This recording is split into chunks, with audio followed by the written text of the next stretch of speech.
শিক্ষা, গবেষণা ও শিল্প সাহিত্য চর্চায় রাজনীতিকরণ কখনোই সভ্য সমাজের পরিচয় হতে পারে না বলে মন্তব্য করেছেন প্রধানমন্ত্রী তারেক রহমান।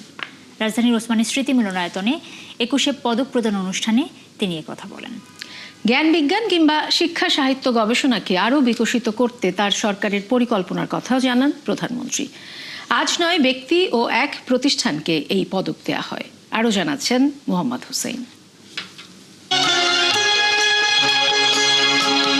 ভাষা, শিল্পকলা ও সাহিত্য সহ জাতীয় জীবনের বিভিন্ন ক্ষেত্রে অসামান্য অবদানের স্বীকৃতি স্বরূপ দেয়া হয় দেশের দ্বিতীয় সর্বোচ্চ বেসামরিক সম্মাননা ২১শে পদক। এবছর ৯ জন বিশিষ্ট ব্যক্তি ও একটি প্রতিষ্ঠানকে মর্যাদাপূর্ণ এই পদকের জন্য মনোনীত করে সরকার।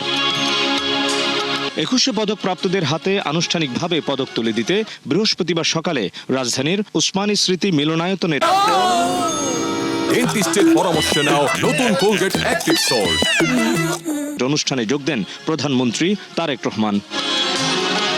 প্রধান অতিথির বক্তব্যে মহান ভাষা আন্দোলনে আত্মদানকারী ভাষা শহীদদের কৃতজ্ঞতার সঙ্গে স্মরণ করেন প্রধানমন্ত্রী। পদকপ্রাপ্তদের অভিনন্দন জানিয়ে শিক্ষা, সাহিত্য ও গবেষণাকে আরও বিকশিত করতে সরকার কাজ করবে বলে জানান তিনি। শিক্ষা, গবেষণা এবং শিল্প সাহিত্যের চর্চাকে আরো বেগবান করতে রাষ্ট্র এবং সরকার তার দায়িত্ব অবশ্যই পালন করবে।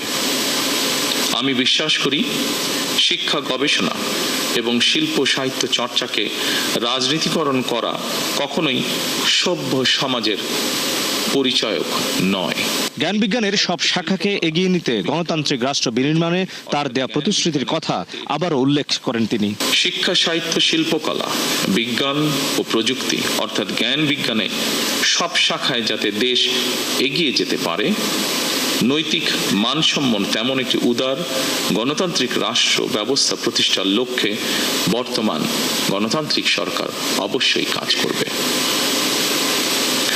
আমাদের এই যাত্রায় দেশের বিজ্ঞজনদের দিক নির্দেশনা অবশ্যই প্রত্যাশিত। বাংলা ভাষা ও সাহিত্য বিশ্ব দরবারে একদিন আলো ছড়াবে, এমন প্রত্যাশা প্রধানমন্ত্রী তারেক রহমান। বাংলা ভাষা ও সাহিত্য নিশ্চয়ই একদিন বিশ্ব সাহিত্যের জগতে আলো ছড়াবে। মোহাম্মদ হোসাইন, ৭১, ঢাকা। প্রত্যাশা করে